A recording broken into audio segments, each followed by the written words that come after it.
The most important contract negotiation in MotoGP right now is still not officially signed.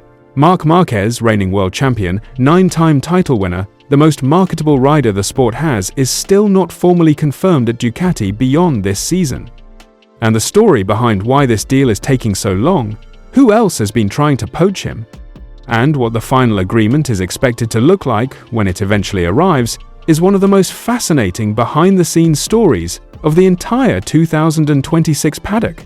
Because this is not a simple renewal.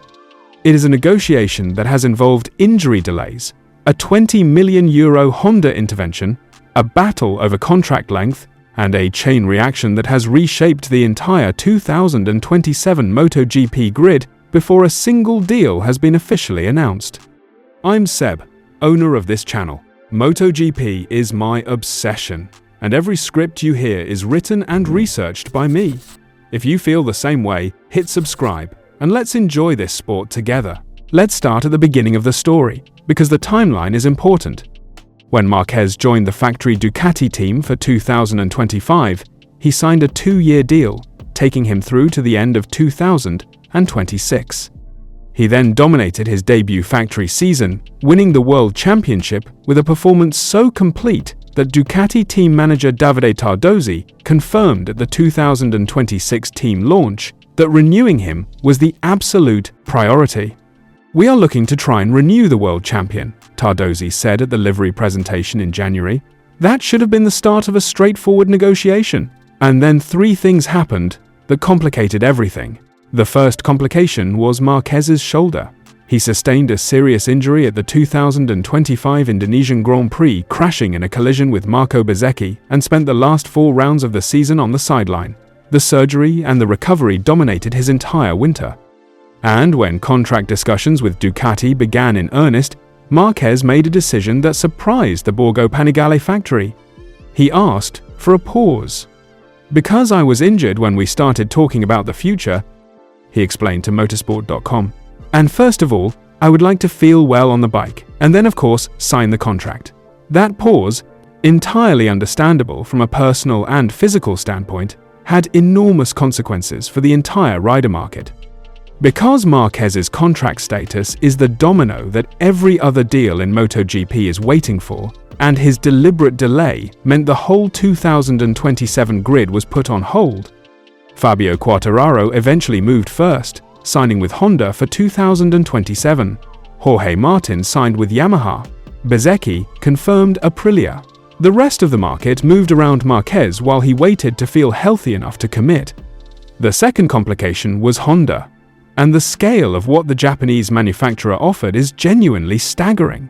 According to Gazzetta dello Sport, Honda launched a last-ditch attempt to bring Marquez back to the RC213V for 2027 and 2028 with a package worth over €20 million, approximately £17.4 million. A monstrous offer, as Gazzetta described it. For any other rider, that number ends the conversation immediately. For Marquez, it was not enough. He has won 6 world championships with Honda, more than any rider with a single manufacturer in the modern era. When he left at the end of 2023, he did not rule out a return, but he has since seen what the Ducati can do under him, and what the 2027 regulation reset could mean for a manufacturer that already knows how to build a championship-winning machine. Gazzetta dello Sport reported that Marquez's future does not appear to be in doubt at Ducati despite the Honda offer, but the fact that a €20 million package could not immediately close the deal tells you something important about the remaining sticking points. And that brings us to the third and most interesting complication, the contract length. Multiple sources, including Crash.net and MotoGP News, citing paddock rumors reported by the race's Simon Patterson, suggest that Marquez has been pushing for a 1+1 structure rather than a straight 2-year commitment. In other words, he wants a contract for 2027 with an option for 2028, giving him the ability to reassess after a single season of the new 850cc regulations. Ducati, for understandable reasons, would prefer a guaranteed 2-year commitment that gives them long-term stability alongside Pedro Acosta, their expected second rider from 2027. Patterson, speaking publicly about the situation, described the possibility with remarkable precision. "I'm convinced that if he signed a one-year contract with Ducati, won the championship with them in 27, went back to Honda, won the championship with them in 28, he'd quit. He'd retire on the spot. I'm certain of that. He's not going to be a Valentino Rossi that hangs around longer than he should. He will go out when he's on top."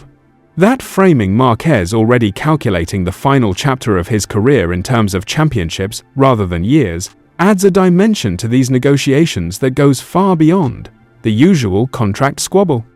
Ducati's sporting director, Mauro Grasili, was the man who finally lifted the curtain on just how complex this process has been, telling Moto. It directly. "The renewal was a little more difficult than the first contract. We slightly underestimated certain elements in the initial contract, which is taking us a little longer than expected. But here too, we're on the right track, we're very close. We haven't reached our goal yet, but I hope it won't be much longer." That admission, more difficult than the first contract, from inside the Ducati camp, is the most revealing thing any Ducati official has said about the negotiations. It confirms that money is not the only conversation happening across the table, and that the fine print of what Marquez is asking for goes beyond the standard clauses of a factory deal. Then, just this week, hours before the Brazilian Grand Prix at Goiânia, Marquez himself issued the freshest update the paddock has received.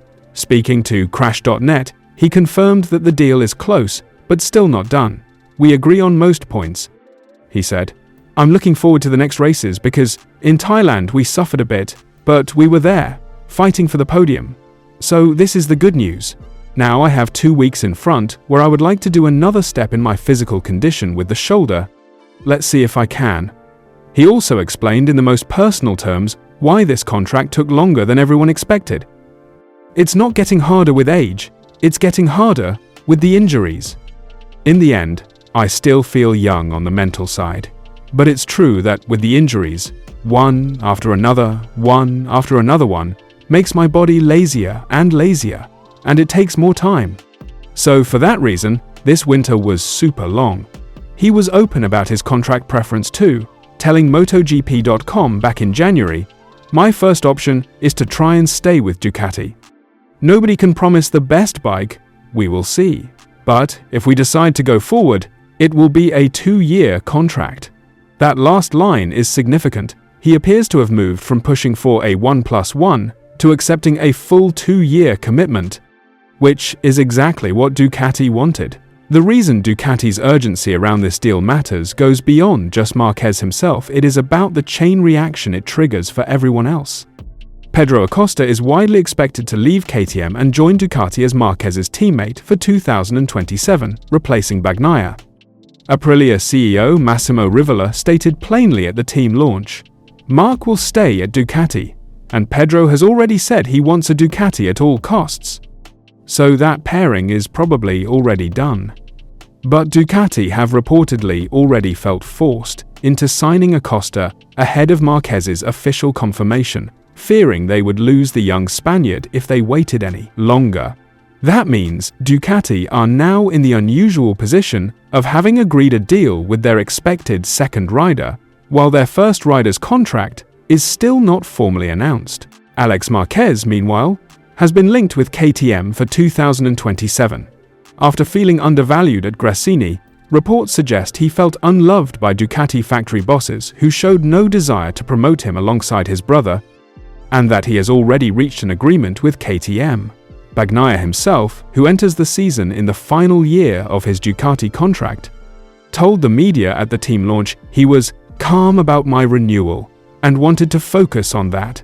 But the reality is that his time at Borgo Panigale almost certainly ends in December, regardless of how the 2026 season unfolds. Marquez heads to Brazil this weekend, sitting 8th in the championship, 23 points behind leader Acosta after Thailand's sprint points and the retirement in the Grand Prix. He will arrive in Goiânia still without a formally announced contract for 2027, though every signal from both sides suggests the announcement is imminent. "We agree on most points," he said this week. The official statement from the Ducati Lenovo team is about to drop, El Periodico reported. The 2027 era begins with 850cc engines, Pirelli tires, and aerodynamic restrictions that are expected to reset the competitive order. Marquez, turning 33 in February, has already stated he will retire when he is no longer the fastest rider. He does not yet believe that day has arrived. And based on what he showed in Thailand fighting for a sprint win, chasing a podium from 6th before a mechanical failure ended his race, neither does anyone who watched him. The contract will come. The question is what it looks like when it does, and whether the 1+1 Marquez originally wanted will leave one final door open to the Honda reunion that the Japanese manufacturer spent £17.4 million trying to force. What do you think? Is Marquez right to take his time over this contract, or has the delay caused unnecessary chaos in the rider market? Would you want to see a Marquez-Acosta Ducati partnership in 2027, or does losing Bagnaia hurt the team's identity? And do you believe Marquez genuinely considered Honda's offer, or was Ducati always the only destination? Drop your predictions in the comments. And if you enjoyed this breakdown, smash that like button and subscribe for more MotoGP news. I'll catch you in the next one.